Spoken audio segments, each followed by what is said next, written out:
భద్రాద్రి కొత్తగూడెం జిల్లా అధికార కాంగ్రెస్ లో వర్గపోరు భగ్గుమంది.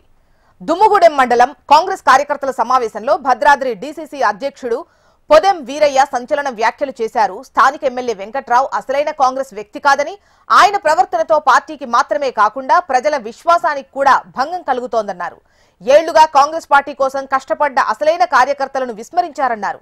దీనిపై మండల కాంగ్రెస్ లో వ్యతిరేక శక్తులపై మంత్రివర్గ స్థాయిలో పరిష్కారం కోరతానంటూ వీరయ్య చేసిన వ్యాఖ్యలు జిల్లాలో చర్చనీయాంశంగా మారాయి.